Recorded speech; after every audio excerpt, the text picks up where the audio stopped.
Welcome back to Against My Better Judgment, the podcast where two friends, I'm Tamara Golden. and I'm Danielle Whiteside, tell the truth, share the lessons, and laugh about the moments that we knew better but did it anyway.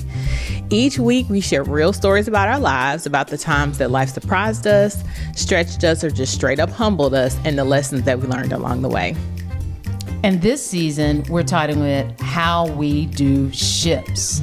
Today, I'll talk about how I do or we do ownership. Oh, I think this is going to be a really great conversation. I'm looking forward to it. Yeah, but before we get started, how was your week? My week has been good. Tamara came over to our house this weekend. Hey. She brought us dinner. We played games, and it was so much fun having Auntie Tamara in the house. Yeah, that's kind of my highlight too. I really enjoyed, now mind you, I do enjoy you and Andre, but it's also good to have time with the kids because what I notice is I spend way more, I see you and Andre, adults get it. Yeah. But to actually carve out time to make sure that, we hang out with the kids, that was really, really fun and I enjoyed it. But I think what I've learned is because I see you so much, I think I see them so much. Yeah. And that's just not true. So we just got to plan that out. Yeah, but if you think about it and you think about your parents and their friends, it was the same way. Like, they kept up with you through your parents. Yep. But anyway, I really appreciate the intentional effort in I love it. them. And they are all boys on so many levels. So no, it was a great, and it's about to warm up. So we'll be spending a lot more time outside. Absolutely. That'll be fun. Great weekend. Yep. What about you? But I also did Alvin Ailey. Came to town. I love Alvin Ailey. So I did Alvin Ailey. This one was, so I tend to go when they come to Nashville, of course, but they did a scene. They did one of their acts with Maxwell. Maxwell? Yeah, he wasn't there, but to his one of music. the songs. Okay. I mean, it was incredible. So they did that. The ongoing conversation of what is Alvin Ailey, who should, when is it done right? When is it done better? Every time you see an Alvin Ailey show, you can always say like, I saw it better. I saw the lead do it last time, Revelation. And you always have those critiques, but Alvin Ailey always does it right and does it well. So it was a good, and shout out to Robinette. Oh, you saw her? It's such a small world. I ran into her trying to find some parking. Robinette, that parking cost me $42. So be thankful that lot was full. I text Robinette and she was like, I found a spot on the street. I said, look at you. Look at the Lord. So $42. That's crazy. I mean, that's incredible. So anyway. Do better with that. Yeah. So that's a lot. Good weekend, all in all. Cool. Well, let's jump into the section on ownership and how we do ownership. Yeah, I think of ownership in a lot of different ways. And I think back when I was younger and I remember my dad driving me to school and we had, a beat up car. All of our cars were beat up cars, but I didn't mind it because my dad said, get you a house. I'll never forget. We were about to cross over East Court Street. He was taking me to middle school and our car was just gurgling. I'm like, man, this car, drop me off here. Let me walk. let me go ahead and walk the rest of the way. And he said, don't worry about this car. You got you a house. Get you a house. And he followed up by saying, you see that car there? You see that one right there? All these cars, you can drive any kind of car you want, but you don't know if they've paid for it. That's true. And so and I'm saying this is like middle school age. I remember this conversation and he was it's amazing the things you remember, but I always remembered get a house, get a house, get a house. And that kind of plays into when I just think about ownership in general and the things that I do remember from my parents. And a lot of things that come to ownership comes from lessons that I've learned from my parents. And that the things that they wanted that their parents didn't have. They knew that they were going to own their house.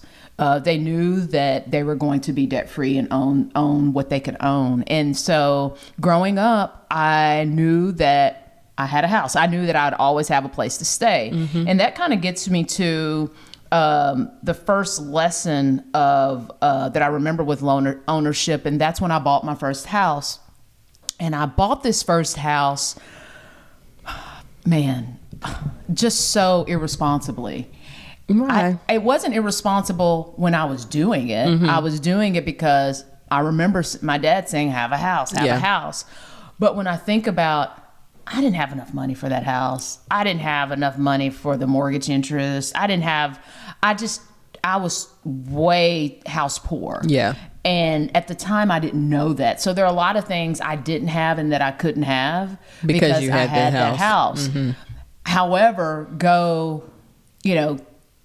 10 years later from purchasing that house, it was the smartest thing I'd ever done. And what I learned is, had I not purchased a house in 2005, I don't know that I would have ever had the money sense or the financial wealth to purchase every other house. Yeah. So that timing was just right. And if I can just jump in there, absolutely. I think that's one of the challenges with today's time, because I was in the same boat with you, when I finally had my first real big girl job, I saved up enough money to buy a house. And that was absolutely the way that I was able to buy my future homes. And I think about a young me now trying to get in the housing market, and I would never be able to afford it. Like, the house that I bought in 2011 has tripled in value since then.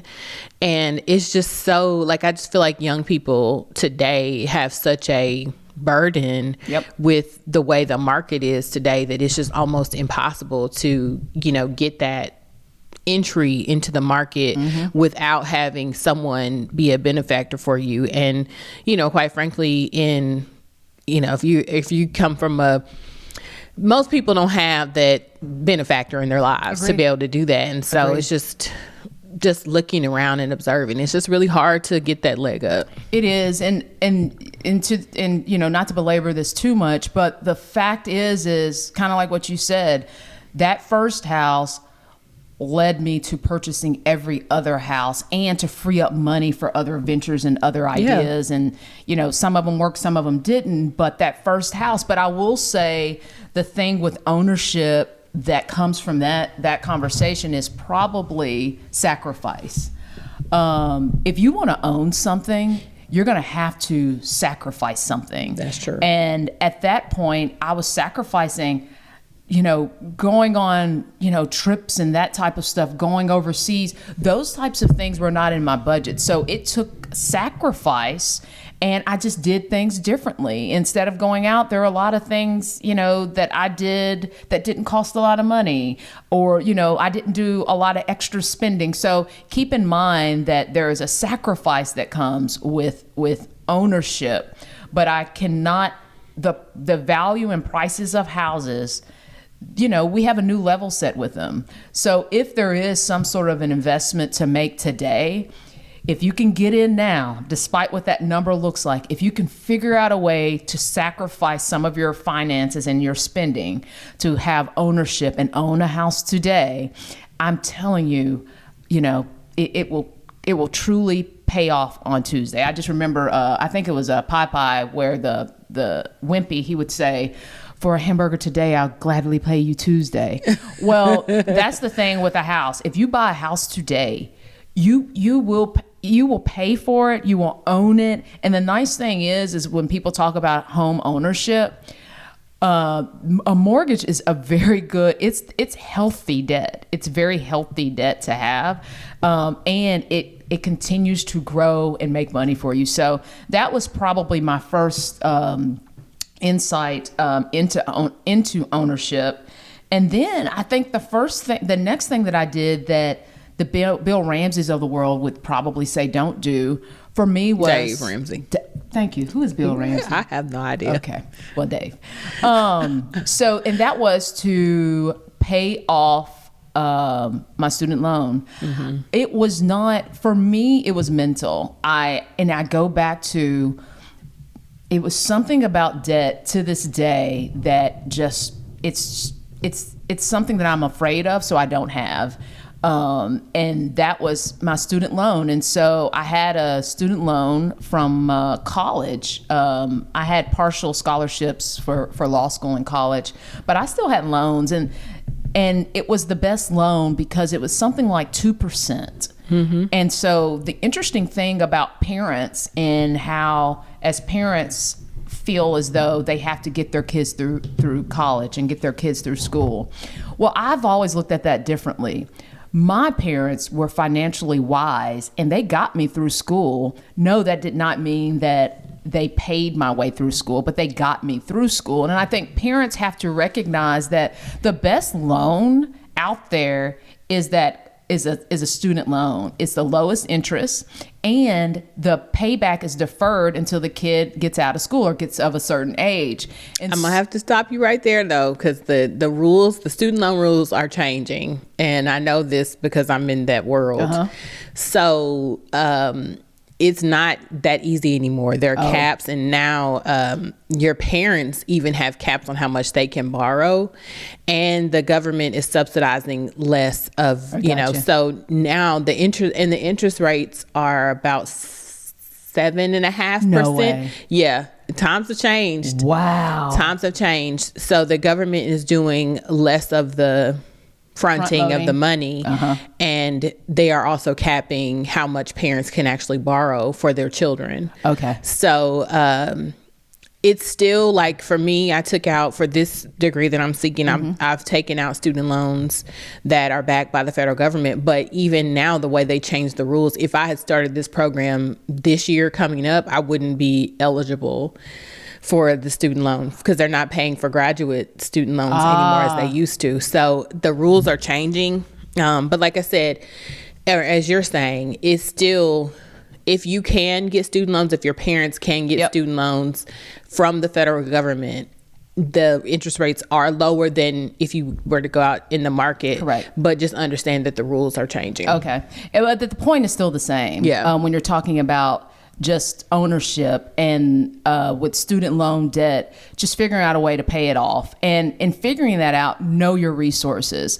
I worked for at least 2 companies I've worked for where they paid a portion of your student loan debt. So let's just say if you're paying, and these are just easy numbers, if you're paying $500 a month, they may pay up to like $250 a month. The point is all, try to figure out what your resources are and, try to tackle that debt. The other thing I'd say with ownership, and keep in mind, these are healthy type debts that if you make the payments on time, that helps you build your credit score. Kind of like if there are things you need to pay for, it needs to be, if you have a car payment, pay it and pay it on time. If you have a house payment, pay it and pay it on time. Because those are things that boost when you're talking about just your credit score and credit rate.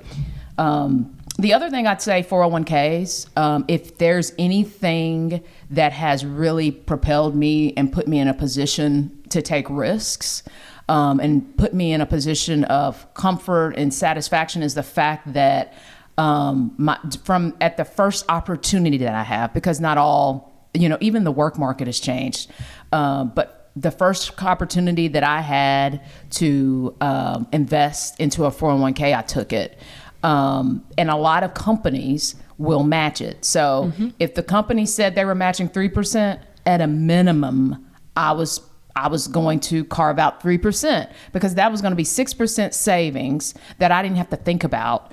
And I know a lot of folks say, oh, I'm not able. Maybe you're not. And that's something that's personal to you.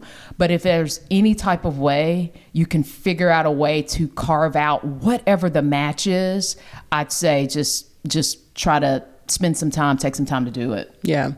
All of that's good advice. I would also say consult a financial advisor, because Absolutely. there are all sorts of implications from this that, we can give you our experience, but none of this is one size fits all. Like, we don't know how much you came into this life with.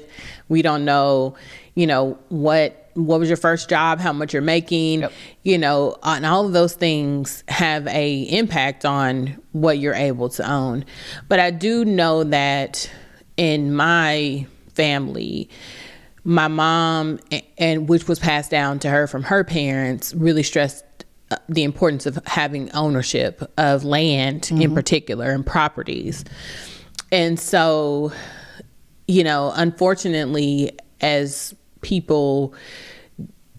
generations leave and new ones come and don't necessarily have those same values, then our families and their efforts to make sure that there were properties that we owned have not been maintained. Absolutely. So, or the structures that should have existed for the perpetuity of those properties were not put in place.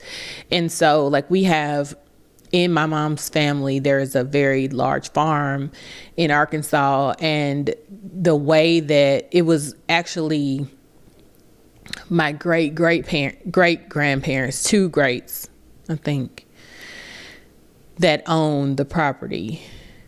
Yeah, I think that's right. We'll go with that. Yeah. And so because of that, they didn't, when they passed away, they put all their children, which they had a bunch of kids, on there. And then their kids had kids. And so now it's like, I don't even know who owns this property now. Like, it's just like, I have a stake in it, but only through my mom. And then when we finally, so like, there's just ways that we didn't necessarily, because of lack of knowledge, ensure that the properties remained in the family in the ways that is clean and able to inherit. But in my immediate family, we have definitely taken steps to not only have acquired properties, but also have them in the right form, putting them in trust and things like that. And so, it was always stressed upon us, like, you get property, you keep it. And so, we'll continue doing that. But I think it's just so important to let people know, because if you own something, you have it. And I won't say no one can take it away, because they can if you don't pay for it, or if you, don't pay your taxes and things, they can take it. But you always know you have a place to go. You know what I'm saying? Like, I know I always have a place to go because I have a townhouse that, so if something happens to the house we stay in now, we got somewhere to go. Correct.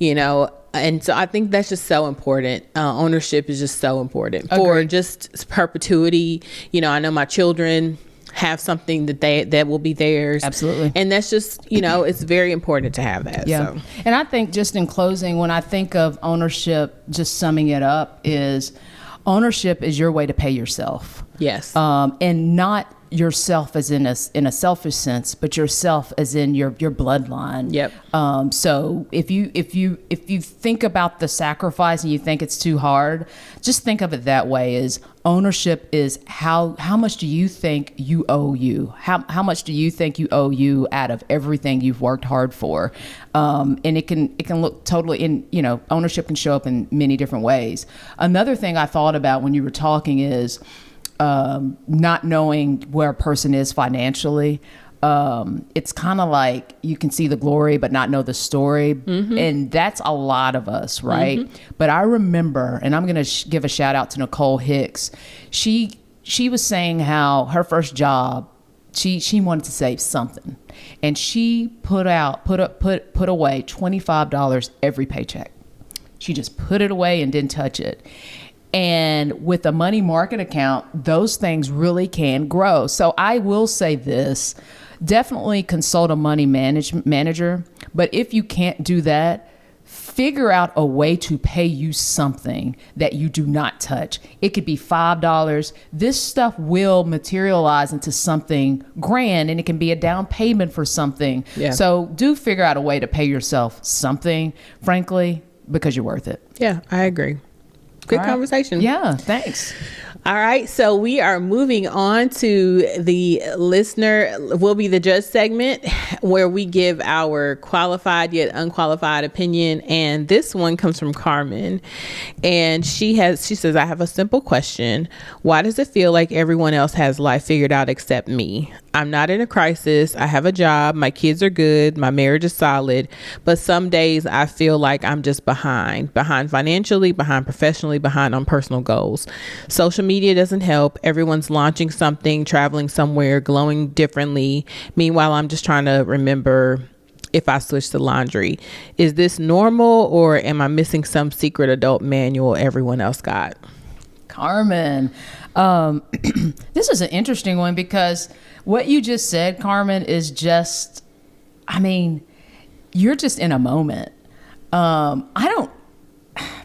Everything you described about you and other people, I've been in all of those situations and scenarios. And keep in mind, what you're experiencing, I think, is just a moment. It's a moment where you feel something is missing. You don't know what it is. And it doesn't sound like you've taken the time to identify what it is. And the things that you're seeing may be exactly what it's not. Keep in mind, when people post, they don't post when they're, in front of an overgrown yard that they're walking in. They don't post when they've had an awful day. They're posting highlights, and you have to recognize those as those, and you have to recognize that those aren't yours, and that's okay. So I think, step back and create your own highlights, because today is a pretty good day for me. Not every day is days can get really hard. Yeah. And that is okay. And no one is qualified to say that my hard day is any less important than their grand day. So just know that you post what you want to post. I'm not a poster. You will not see me posting where I travel. You won't see me posting where I eat, what I eat. You won't see me. You just won't. It's just, I'm not wired that way sitting here today. But I appreciate seeing people grow through social media. I do. So, figure out how to feed yourself and identify what it is that you're going through. But right now it feels just like just a moment. Yeah. So I love this question because I felt it too. And I think it can come from two places. It can come from a place of insecurity, which I'll address, but it can also come from a place of, as Tamara said, like a restlessness in your spirit of feeling like, okay, there's something else that I'm supposed to do. And so if it is coming from that place, then I would say you definitely need to sit still, get quiet, and listen to what it is that you are supposed to go, what direction that you should be heading in. And be aware of the times when your spirit is saying, hey, it's time for you to shift. But if it's on the other spectrum, like from a place of insecurity and seeing other people in comparison, there are so many things that come to mind. Number one, comparison is a thief of joy. You said that you have a job, your kids are good, your marriage is solid. That is a lot to be thankful for. And so I think it's important to sit in gratitude for where you are, that you're in. I think, you're in good health. You've had, good experiences. You're loved. There is love surrounding you. And that is enough right there to just be thankful. The other thing is, I was listening to Michelle Obama be interviewed by, I think, Keke Palmer. And she said that this generation that's coming into adulthood is really not equipped to understand that life is just really ordinary. Like, we are living between mountaintop moments, and a mountaintop moment is not every day. Like, every day is not going to be kicking with your girlfriends at a coffee shop or going on a trip or whatever thing you think is just so fabulous. It's not that all the time. And so you really have to be aware that you have to find enjoyment in the nothingness of life. Day in and day out is just day in and day out. And there are times when you have to just accept that that's where you are. And that's okay. Because when you do look around and you realize, like, I still have a lot of joy in the mundane, that is really where your power and strength is. And I know there's a scripture in the Bible, no, this is not a Bible podcast, that talks about paying attention to your journey and not comparing yourself to other people, because we all have different walks and it is what it is. So Tamara's right. People just post their highlight reels and that's all it is. It's not, you don't see when I was crying in the bathroom, you don't, unless I decide to share it. But, you don't see the day in and day out, because that's not glamorous, because we all have that day in and day out. So, pay attention to your walk and your journey, and you're investing in your kids and your marriage and your career, and you'll have a mountaintop moment. It'll come again. And when it does, you'll appreciate it, because you understand that they don't come around every single day. So, that's what I have to say. No, I think that's spot on. Being comfortable in the ordinary. Yeah. Because, I think that's just whatever ordinary is. Yep. I think that's spot on. Yep. So we're moving on to our favorite segment, Against My Better Judgment. What? No, I'm excited. I'm excited to hear what nonsense we're gonna. It was nonsense, and I was prepared to talk about something different, but then when you started talking about student loans, I have a confession to make. And is this the Against My Better Judgment? Yes. All right, let's do it. And I was dead wrong, and it's when I tell you this, I felt stupid. I feel stupid still, but undergrad, I didn't take out any student loans because I got full scholarship for everything. And I got a full scholarship to law school as well. And I took out student loans against my better judgment. My mama, I don't even think knows this, but she's gonna know now. Wow. Do you know why? I think I know. I don't think you know. So I was dating a guy at the time. Oh, I don't know. And we were going to be together forever. Lies that you tell yourself. And he convinced me to take out a student loan so that he could put a down payment on the car. Judge me. I'm not going to. You can. I've judged myself. Wow. So. No. So. You have made it through undergrad. Mm-hmm. And then in law school, I got to think of who this guy is. No, you don't know. You never met him. Man, how was that? We didn't make it past my first semester. How was that conversation?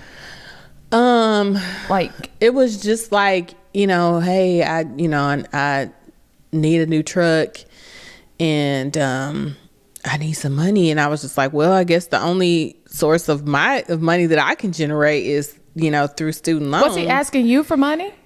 Yeah, otherwise, how do we? Who does that? Child. But like I said, we were.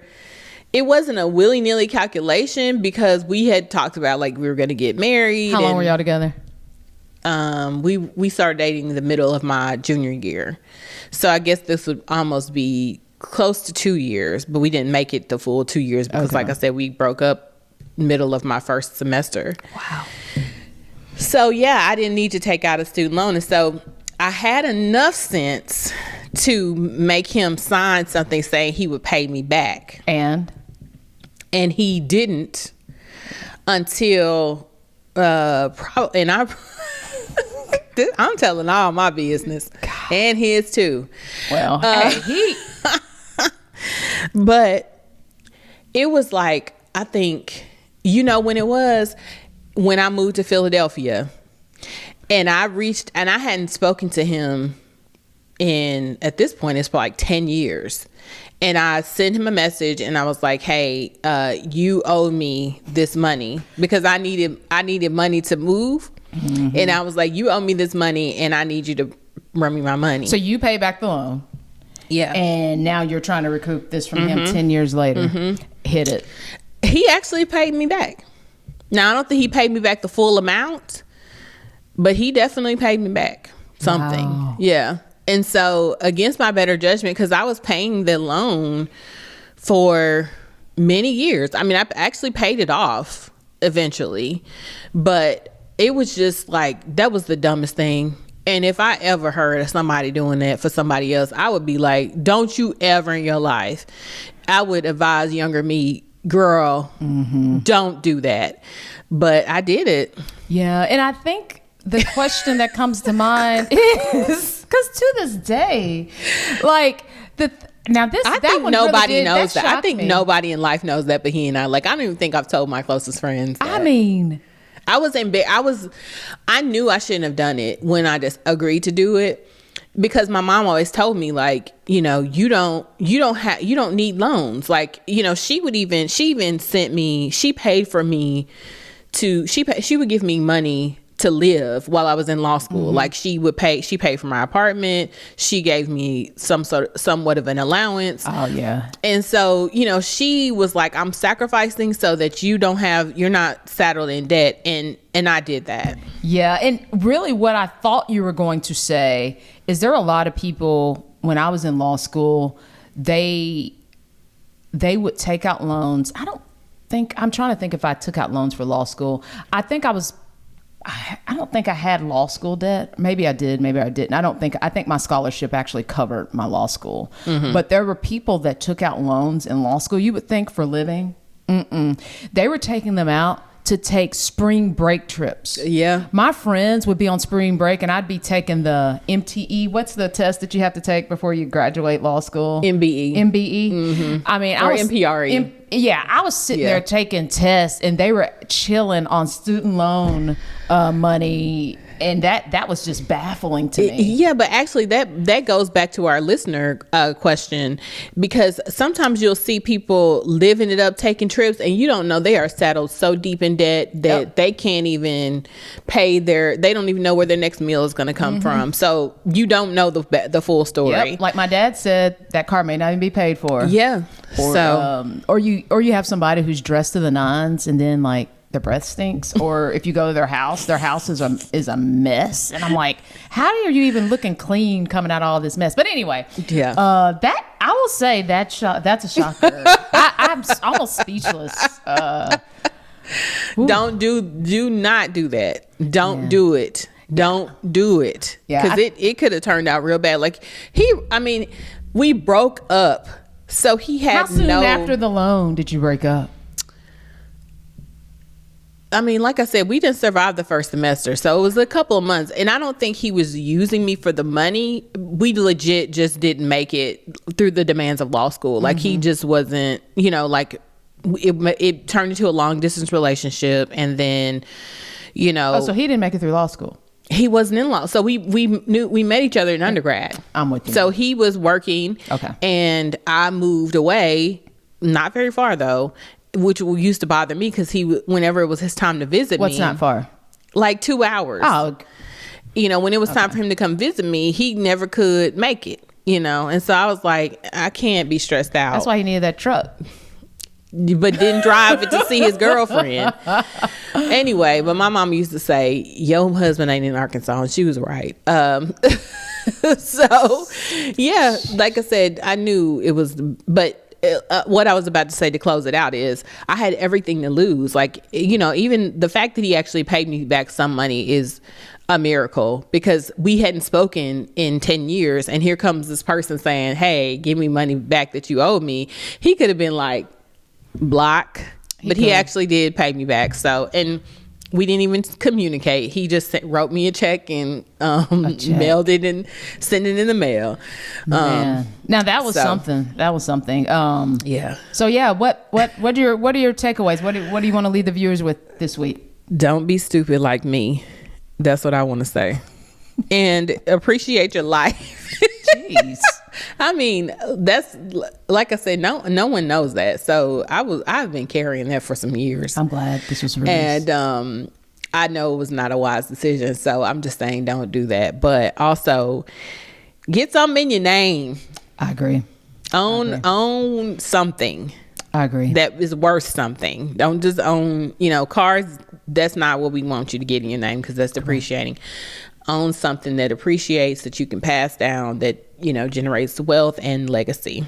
Yeah, I like that. I think own something is good.